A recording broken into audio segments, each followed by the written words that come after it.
Captain Lee Do-hyun stood on the observation deck of New Busan Colony, watching the morning sun rise over the purple mountains of Kepler 442b.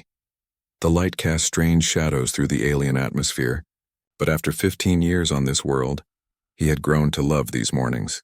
The mining operation below hummed with activity as workers prepared for another day of harvesting the rare crystals that made this colony so valuable. Beautiful. "Morning," said Dr. Park Minji as she joined him at the window. The colony's chief medical officer carried 2 cups of coffee, steam rising in the recycled air of the habitat dome. Lee accepted the coffee gratefully. "Hard to believe we've been here this long. Sometimes I forget what Earth mornings look like." "The children don't even remember," Minji replied, gesturing toward the school complex where young voices could be heard playing. "This is their home now," Lee nodded. That was the point of colonies like New Busan. Humanity had spread across dozens of worlds since joining the Galactic Confederation 73 years ago. They were the mediators, the peacekeepers, the ones who solved problems with words instead of weapons. Other species respected them for their calm wisdom and fair dealing. The peaceful morning shattered when alarms began blaring throughout the colony. Lee's communication device crackled to life with the urgent voice of Commander Kim Tae-won from the defense station. "Captain, we have incoming ships. Unknown configuration. They're not responding to our hails." Lee and Minji rushed to the command center, where screens showed a dozen large vessels approaching the colony. The ships were angular and dark, covered in weapon ports that glowed with threatening energy. "Have you contacted the Confederation?" Lee asked. "First thing I did," Kim replied, his face grim. "They said they would investigate and get back to us." The lead ship opened a communication channel. The face that appeared on screen was reptilian, with yellow eyes and sharp teeth. Lee recognized the species immediately, Vexari. They were known for their aggressive business practices, but they had never attacked a colony before. "Human settlement?" The Vexari spoke in broken galactic common. "You have resources we require. Evacuate immediately or face consequences." Lee stepped forward. "I am Captain Lee Do-hyun, administrator of this colony. We are under Confederation protection. You cannot simply take what belongs to us." The Vexari's laugh was harsh and cold. "Confederation? They care nothing for weak humans. You have 1 hour to leave. After that, we take what we want." The screen went dark. Kim immediately began coordinating with the other defense stations scattered around the system. The human settlements on 3 different worlds all reported the same thing: Vexari fleets demanding immediate evacuation. "They can't do this," Minji said, her voice shaking with anger. "There are laws, treaties." Lee was already calling Ambassador Choi Yoonji on Earth's diplomatic channel. The woman's face appeared on screen, looking tired and worried. "Captain Lee, I've been trying to reach the Confederation Council for hours. They keep telling me they need time to consider the situation."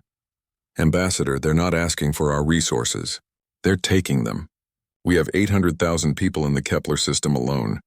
"I know. I'm doing everything I can. Keep your people safe. Try to negotiate more time." The next hour passed like a nightmare. The Vexari ships moved closer to each colony, their weapon systems charging. Lee tried repeatedly to contact their commander, offering to negotiate to find a peaceful solution. The Vexari ignored every attempt. When the hour ended, the Vexari began their attack. It was not a military assault. It was slaughter. The defense stations, designed to handle pirates and small threats, were destroyed in minutes. The colony shields meant to protect against storms and radiation collapsed under the alien weapons. Lee watched in horror as the school complex took a direct hit. The children who had been playing that morning were gone in an instant. Dr. Minji ran toward the medical center, trying to help the wounded, but another blast destroyed the entire facility. "Kim, get everyone to the emergency shelters," Lee ordered. But even as he spoke, he knew it was hopeless. The Vexari were not trying to capture the colony. They were destroying everything that might resist them. The communication array exploded, cutting them off from the other colonies. But before it died, Lee heard the last transmission from the mining station on Kepler 438c. The voice was young, probably someone barely out of training. "This is Station 7. They're not taking prisoners. They're killing everyone. The families, the children, everyone. If anyone hears this, tell Earth what happened here. Tell them the Vexari." The transmission ended in static. Commander Kim found Lee in the ruins of the command center 3 hours later. The colony was gone.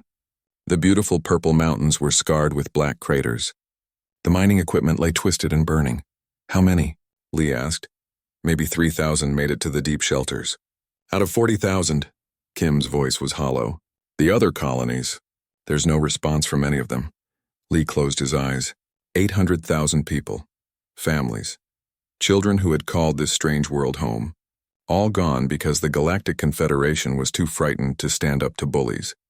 Ambassador Choi's face appeared on a portable communicator that Kim had salvaged. She was crying. The Council says they cannot intervene. The Vexari claim it was a legitimate resource dispute. They say humans should have negotiated better terms. Negotiated? Lee's voice was quiet, but Kim could hear something dangerous in it.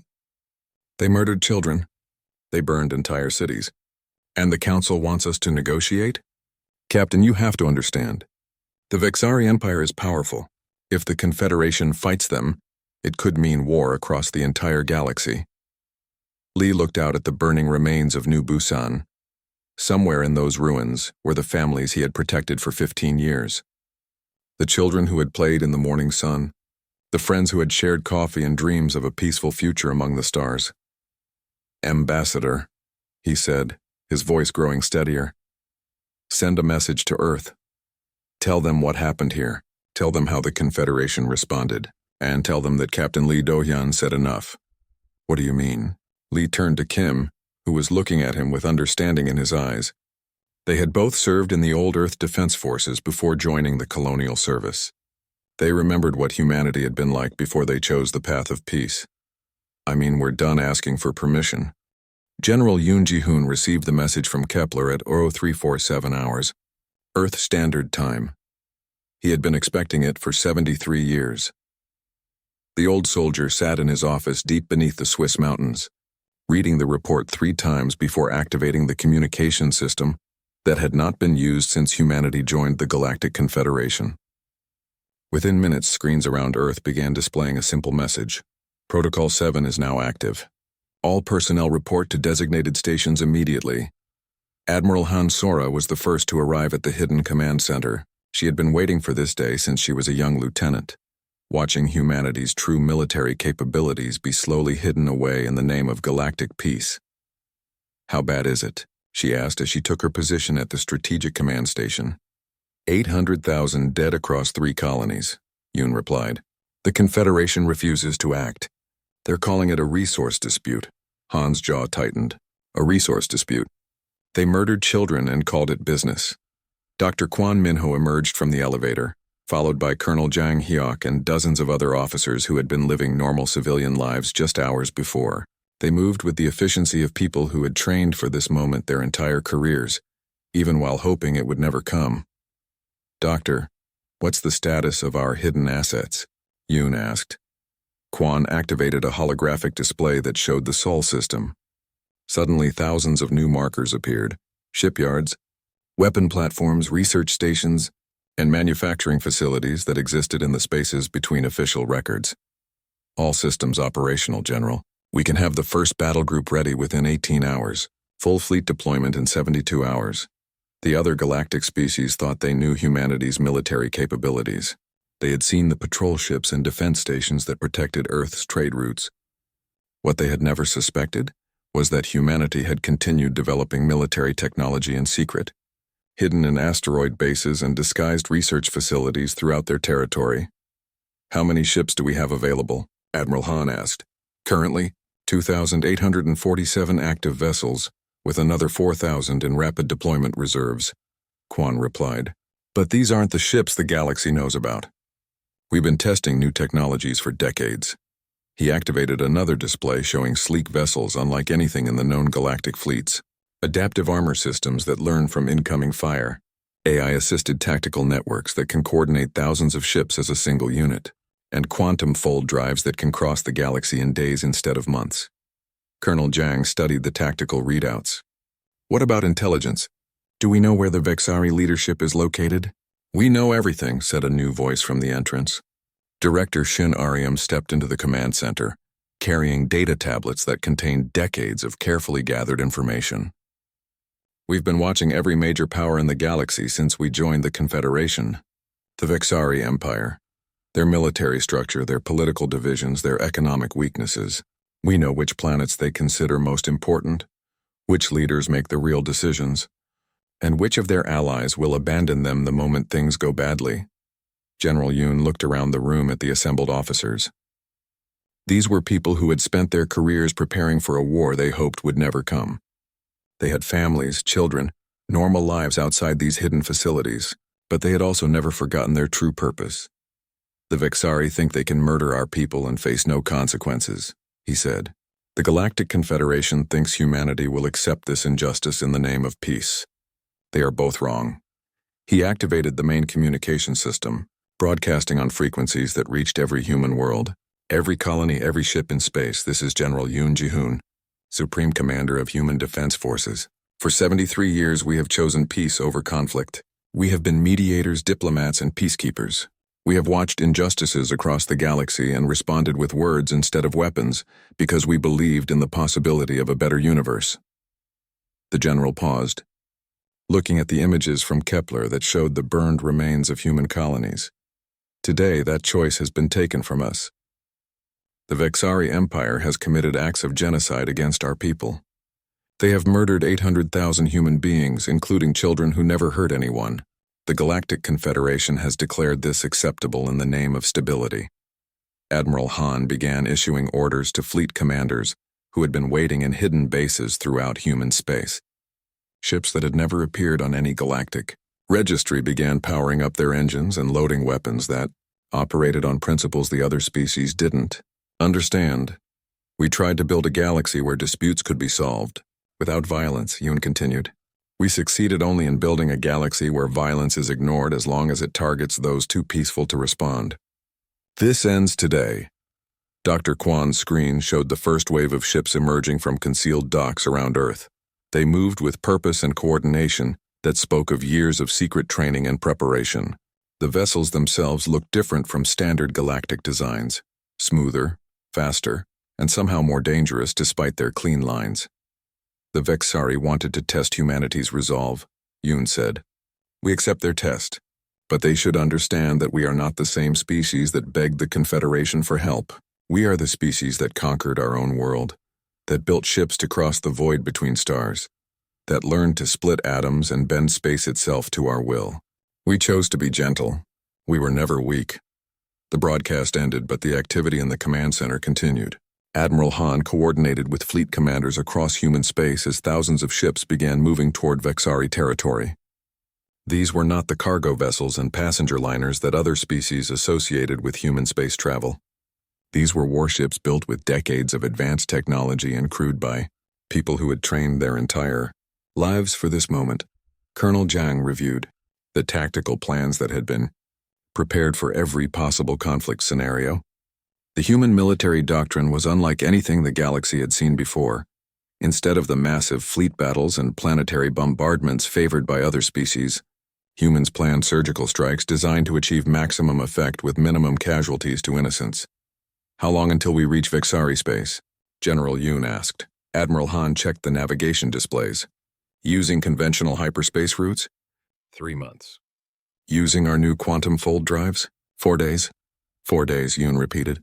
The galaxy thinks this war just started. They don't realize it's about to be over. The general looked out at the stars visible through the command center's reinforced windows. Somewhere out there, the Vexari were probably celebrating their easy victory over defenseless human colonies. The Galactic Confederation was probably drafting diplomatic protests that would accomplish nothing. None of them understood that they had just awakened something that had been sleeping for 73 years. Humanity had spent nearly a century learning to be peaceful. They had never forgotten how to be dangerous. Captain Song Ji-won stood on the bridge of the HSS Indomitable as the human fleet dropped out of quantum fold space at the edge of the Thex-Mora system. Around her, 2,800 ships materialized from the twisted dimensions of folded spacetime. Their arrival so precise that they formed perfect battle formations within seconds of emerging. Tactical report, she ordered. Lieutenant Bae Sujin looked up from her console, her face calm despite the magnitude of what they were about to attempt. Vexari home fleet consists of 412 vessels in defensive positions around the planet. Another 800 ships are spread throughout the system. They appear to be completely unaware of our presence. That was impossible by conventional galactic standards. Every species in the known galaxy used hyperspace drives that created massive energy signatures when emerging from faster-than-light travel. But human quantum fold technology worked differently, bending space-time itself to move ships instantly across vast distances without the energy flares that announced arrival to every sensor in the system. Engineering report, Song continued. Engineer No Sung-ho activated his displays, showing power levels and system status across the entire human fleet. All ships report full readiness. Quantum networks are synchronized. AI coordination systems are active and learning local defense patterns. Song nodded. The other galactic species used individual ships with individual commanders, making individual decisions in battle. Humans had developed something different. A network of artificial intelligences that could coordinate thousands of vessels as a single entity, sharing sensor data and tactical information at the speed of light. Major Lim, are your ground forces ready? Major Lim Jae-sung reviewed the deployment plans on his tactical display. All teams are prepared for simultaneous insertion. We have complete intelligence on Vexari government and military facilities. Primary targets include the Planetary Defense Command, the Imperial Palace, and the Military Leadership Compound. Remember, Song addressed the entire bridge crew. We are not here for revenge. We are here to demonstrate that actions have consequences. Minimum necessary force. Precision over destruction. No innocent casualties. The tactical displays showed Thexamora, a world of 12 billion Vexari civilians who had no part in the decision to attack human colonies. The human war doctrine was clear. Punish those responsible. Protect those who were not. Begin Phase 1, Song ordered. Across the human fleet, weapons systems activated that operated on principles the Vexari had never encountered. Instead of the energy beams and explosive missiles favored by galactic militaries, human ships deployed devices that could disable electronics at a molecular level. Weapons that could target specific materials while leaving everything else untouched, and tools that could shut down power systems without destroying the infrastructure they powered. Lieutenant Bay coordinated the attack with surgical precision, targeting all military satellites. Now disabling planetary defense grid, complete. Shutting down military communication networks, done. All Vexari military assets in the system are now offline. The entire operation took 14 minutes.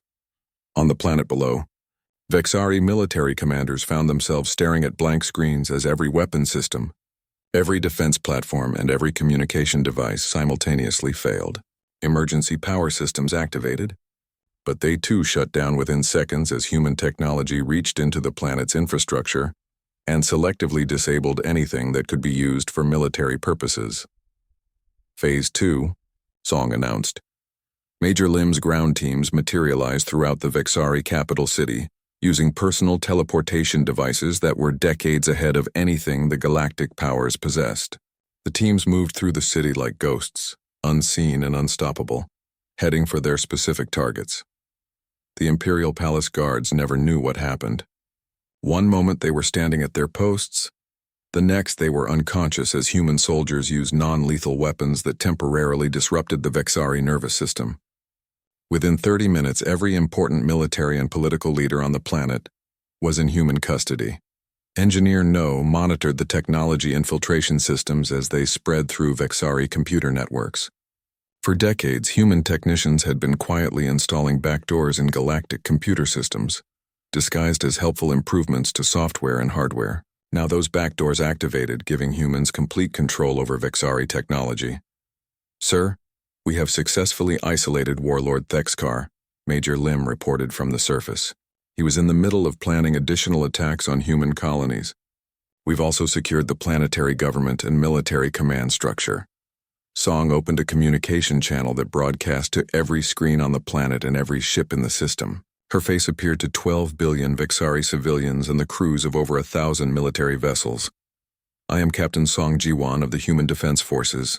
4 days ago, your leaders ordered attacks on peaceful human colonies. 800,000 innocent people died, including children. Your warlord Thexkar called this a demonstration of Vexari strength. The camera switched to show Warlord Thexkar in custody, looking confused and afraid as he realized that his entire military had been neutralized while he slept. "We could have responded with the same brutality you showed our people," Song continued.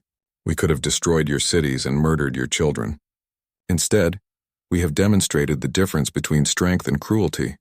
Lieutenant Bay activated the next phase of the operation. Across Vexari space, every military installation, every government building, and every weapon factory suddenly found their systems offline. But hospitals continued functioning. Schools remained powered. Civilian infrastructure worked normally. "Your military has been dismantled without harming a single innocent person," Song explained. "Your leaders who ordered the attacks on our people will face justice. Your empire, built on aggression and intimidation, is finished." The displays showed human ships moving through Vexari space with the same surgical precision they had used at Thexmora. Military bases surrendered without firing a shot, their weapons useless against technology they couldn't understand or counter. Civilian populations watched in amazement as their oppressive government collapsed in a matter of hours. "To the people of the Vexari worlds," Song continued, "you are not our enemies. You are ruled by leaders who confused violence with strength, who believed that might made right. We offer you a different path." Engineer No reported that the technological quarantine was complete. Every Vexari military vessel was dead in space, their weapons and engines offline but their life support systems functioning normally. The crews were alive and unharmed but completely helpless.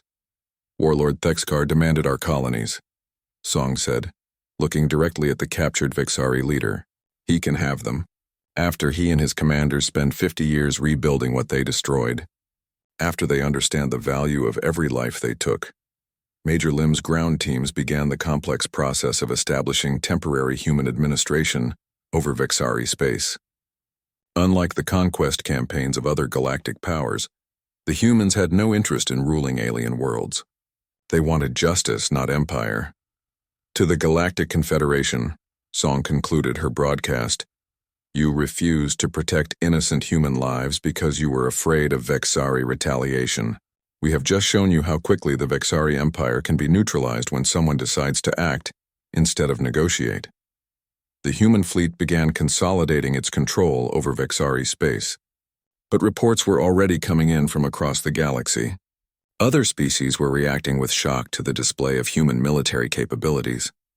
Some with fear, others with admiration, all with a new understanding of what humanity had chosen to hide for 73 years. Captain Song looked at the peaceful planet below, where 12 billion Vexari were discovering what life might be like without the constant threat of their own government's violence. The galaxy would never be the same. President Chawujin sat in the emergency session of the Galactic Confederation Council, watching alien representatives argue about humanity's actions. The great chamber buzzed with fear, anger, and confusion as species after species demanded explanations for how humans had dismantled the Vexari Empire in less than a week. "This is unacceptable," declared the Zelkan ambassador, his blue skin flushed with agitation. "Humanity has violated every treaty regarding military engagement. They acted without Confederation approval. They acted after the Confederation refused to protect innocent civilians," President Cha replied calmly. 800,000 humans died while you debated protocol." The Altarian representative, a being of crystalline structure that spoke through harmonic resonance, chimed in with obvious distress. "The speed of their victory is impossible. Our intelligence estimates suggested the Vexari could resist any attack for months, possibly years." Director Shin Ariam, sitting beside the president, activated a holographic display that filled the center of the chamber. It showed detailed records of galactic military activities spanning the past century. "Perhaps your intelligence was incomplete," she said.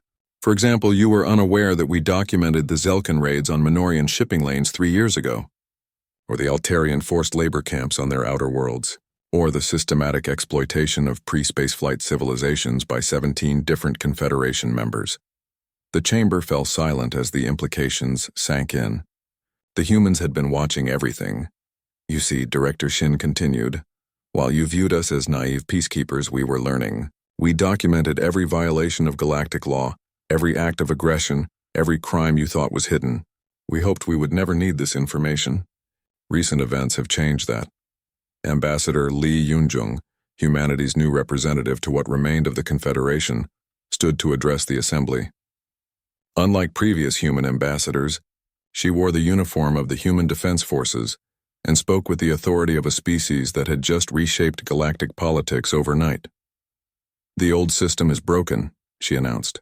"For too long this confederation has protected the strong while sacrificing the weak. That ends now." The Drakmarian delegate, whose species controlled vast trade networks, leaned forward aggressively. "You cannot simply impose your will on the entire galaxy. We have rights, sovereignty, established territories." "You had those things," Admiral Ko Donghyun interjected as he entered the chamber. 3 hours ago, the Drakmarian Trade Consortium, the Zelkan Military Union, and the Altarian Resource Collective announced a joint defense pact against humanity. Their combined fleets were moving to establish blockades around human space. He activated another display showing star maps with fleet movements tracked in real time. "We're moving," he corrected himself. Their fleets are now disabled and awaiting instructions from their governments about how to proceed. The alien representatives stared at the tactical displays in disbelief. The 3 most powerful military forces in the galaxy, working together, had been neutralized before they could even engage human forces. "How?" the Zelkan ambassador whispered. Admiral Ko smiled without humor. "The same way we neutralized the Vixari. The same way we could neutralize any threat to innocent life. You spent decades underestimating us because we chose diplomacy over warfare. You mistook our preference for peace as inability to wage war." President Cha stood and walked to the center of the chamber, addressing not just the representatives present, but the billions of beings watching across the galaxy. "We did not want this responsibility," he said. "For 73 years we hoped that reason and law would be enough to create a just galaxy. We were wrong. Justice delayed is justice denied, and innocent people have paid the price for our patience." Director Shin activated another set of files, showing detailed evidence of atrocities committed by various Confederation members: slave trades, genocides, territorial wars disguised as resource disputes, and systematic oppression of weaker species. 847 major violations of galactic law, she announced. Documented, verified, ignored by this Confederation because the perpetrators were too powerful to confront. The chamber erupted in protests and demands for explanations, but Ambassador Lee's voice cut through the chaos. "The Galactic Confederation is hereby dissolved," she declared. "In its place, we propose the formation of a galactic union based on actual justice, rather than political convenience. Membership will be voluntary. Compliance with universal rights will not be. You cannot simply destroy centuries of galactic governance," the Altarian representative chimed. "We just did," Admiral Ko replied. "Every species has a choice. Evolve beyond your predatory practices and join a system that protects all sentient life, or face the consequences of continued aggression." President Cha activated a communication system that broadcast his next words throughout known space. "To every species in the galaxy, we offer partnership based on mutual respect and protection of innocent life. To those who profit from suffering, who view weaker beings as resources to be exploited, who believe might makes right, we offer a different lesson." The displays showed human fleets moving throughout the galaxy, not as conquerors but as peacekeepers. Pirates found their ships disabled. Slave traders discovered their operations shut down. Aggressive military forces heading toward weaker neighbors were stopped before they could cause harm. "We will not rule you," the president continued. "We will not conquer your worlds or dictate your internal policies. But we will no longer allow the strong to prey upon the weak while calling it civilization." The Drakmarian delegate stood angrily. "This is tyranny disguised as justice. You impose your morality on the entire galaxy." Director Shin looked at him with cold eyes. "Our morality is simple. Children should not be murdered for resources. Civilians should not be enslaved for profit. Weak species should not be exterminated for territory. If you consider those positions tyrannical, then you have identified yourself as our enemy." Over the following hours, representatives began leaving the chamber. Some departed in anger, others in fear, but many stayed to hear humanity's terms for the new galactic order. Ambassador Lee outlined the structure of the proposed galactic union: independent species governance with mutual defense agreements, transparency in military activities, economic cooperation without exploitation, and, most importantly, intervention protocols that would prevent atrocities like the attack on human colonies. The age of looking the other way is over, she concluded. The age of calling murder a business dispute has ended. Every species must choose what kind of galaxy they want to live in. President Cha looked around the chamber at the alien faces staring at him, with mixtures of fear, respect, and calculation. The galaxy had tested humanity's commitment to peace. They had learned that humanity's commitment to justice was far stronger. Admiral Ko received a communication from Fleet Command and smiled. "What is it?" the president asked. "The Vexari reconstruction crews have begun rebuilding the human colonies they destroyed. Warlord Thexkar himself is operating heavy machinery under the supervision of Major Lim's teams. It seems that honest work is teaching him the value of what he tried to take." As the session ended and the future of galactic civilization hung in the balance, President Cha realized that humanity had achieved something unprecedented. They had won a war so completely that their enemies were becoming their allies, not through conquest but through education. The galaxy would be rebuilt. This time it would be built right. Chancellor Park Yong-ho looked out at the rebuilt colony of New Busan from the same observation deck where Captain Lee had once watched peaceful sunrises. 6 months had passed since humanity changed the galaxy forever, and the purple mountains of Kepler 442b once again cast their strange shadows over a thriving settlement. But this time, the workers below included humans and Vexari laboring side by side, rebuilding what had been destroyed with technology and techniques that neither species could have, developed alone. "The integration is proceeding faster than we projected," reported Dr. Hong Min-suk as he joined the Chancellor at the window. As Director of Interspecies Rehabilitation Programs, he had overseen the transformation of former enemies into allies across dozens of worlds. "The Vexari are natural builders," Park replied, watching a mixed crew installing new housing modules. Once they understood the difference between construction and destruction, they embraced the work with remarkable dedication. Nidanar. Admiral Kim Naeon approached carrying the daily reports from across the new Galactic Union. Her uniform now bore insignia representing 12 different species working together in the integrated peacekeeping forces. "Status report, Admiral? All sectors remain stable," she replied. "The former Drakmarian territories have officially joined the Union. Their trade networks are being restructured to eliminate exploitative practices, but commerce continues to flow freely. The Zelkan colonies have requested assistance in establishing democratic governments to replace their military hierarchies." Park nodded, reviewing the data streams on his personal device. The transformation of galactic civilization was happening faster than anyone had expected. Species that had spent centuries fighting each other were discovering the benefits of cooperation when the threat of predation was removed. "Any resistance movements?" 3 minor incidents this week, Admiral Kim reported. A group of Altarian military holdouts tried to restart their forced labor operations on mining worlds. Local peacekeeping forces disabled their equipment and arrested the leadership without casualties. Standard rehabilitation protocols are being implemented. Judge-used tribunals, processing cases efficiently. The new legal framework is working well. Evidence-based justice with rehabilitation, focused on understanding rather than punishment. Recidivism rates are surprisingly low. Through the window, Park could see Vexari children playing with human children in the colony's expanded recreational areas. Their parents worked together in the research facilities where human and alien scientists collaborated on projects that benefited everyone. Dr. Hong activated a holographic display showing progress reports from across the former Vexari Empire. The psychological transformation has been remarkable. Removing the constant pressure of military aggression allowed their natural cooperative instincts to emerge. Their engineers are brilliant when they're building instead of destroying. What about Warlord Thexkar himself, currently serving as construction supervisor for the Memorial Gardens on Kepler 438c? The work is physically demanding, but he requested additional shifts. Says it helps him sleep better knowing he's building something that honors the people who died there. Park walked to the memorial wall that had been built in the colony's central square. 800,000 names were inscribed there, representing every human who had died in the attacks. But below each name was a small garden tended by Vexari volunteers, a living symbol of growth from tragedy. Chancellor Park's communication device chimed with an incoming message from Judge Yu Seoyoung at the Galactic Tribunal on Earth. Her face appeared on the screen. Looking satisfied, Chancellor, I have good news. The Minorian Collective has formally requested union membership.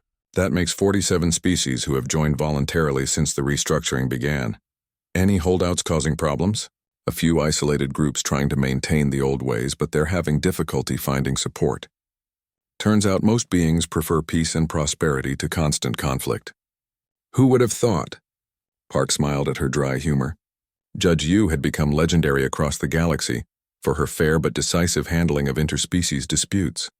Her tribunals operated on principles of evidence and logic rather than political influence, creating a system of justice that actually worked. The children are the key to everything, Dr. Hong observed, watching the mixed groups playing below. They don't understand the old prejudices and fears. To them, cooperation is normal. Admiral Kim received an update on her command tablet. Sir, we're getting reports from our deep space monitoring stations. Several previously unknown species have made contact requests. Word is spreading beyond our local galactic region. Requesting aid, requesting information. They want to know how we achieved galactic peace so quickly. Some of them are facing their own predatory neighbors and hope to learn from our example. Park considered this development. Humanity's transformation of local galactic politics was apparently being noticed by civilizations much further away. The implications were staggering. Prepare diplomatic packages explaining our principles and methods, but make it clear that lasting peace requires all participants to commit to justice over power. We can provide examples and assistance, but each region must choose its own path. Captain Lee Do-hyun, now promoted to Colonial Administrator for the entire Kepler system, arrived for the afternoon briefing. His role had evolved from managing a single colony to overseeing the integration of human and alien populations across 3 worlds. Status report, Captain. Population is stable and growing. We have 16 mixed species research teams working on projects ranging from terraforming technology to new methods of interstellar communication. The children's schools are exceeding educational benchmarks in every category. Lee paused, looking out at the thriving colony that had risen from the ashes of tragedy. Chancellor, I've been thinking about what we've accomplished. 6 months ago, this place was ruins and memories. Today, it's proof that even the worst conflicts can lead to something better. The galaxy tested our patience for 73 years, Park replied. They learned why that patience should never have been mistaken for weakness. But more importantly, we learned that strength without wisdom creates only more conflict. Dr. Hong pointed to the mixed crews working on new construction projects throughout the colony. The Vixari have a saying now. They call it human strength, the ability to build instead of destroy, to create instead of conquer. Admiral Kim smiled. My integrated fleets use the same term. When facing a crisis, they ask themselves, what would human strength do in this situation? The answer is usually some form of construction rather than destruction. As the day ended and the alien sun set over New Busan, Chancellor Park reflected on the transformation that had occurred in just 6 months. The galaxy that had ignored justice in favor of stability had discovered that true stability could only come from true justice. The Vixari Empire that had once threatened entire civilizations was now leading efforts to rebuild and restore damaged worlds. The Confederation that had protected the strong while sacrificing the weak had been replaced by a union that protected everyone. Chancellor, Captain Lee said as they watched the sunset together, do you think this will last? This peace we've built. Park watched Vixari and human children running together through gardens that grew where battlefields had once been planned. Their laughter echoed off buildings constructed by former enemies working as partners. Captain, we spent 73 years learning that peace is not the absence of conflict. Peace is the presence of justice. As long as we remember that lesson, what we've built will endure. The galaxy had tested humanity and found them capable of overwhelming force. But humanity had tested the galaxy and found it capable of overwhelming goodness when given the chance to choose cooperation over conquest. The age of predators disguised as civilizations was over. The age of true galactic civilization had begun.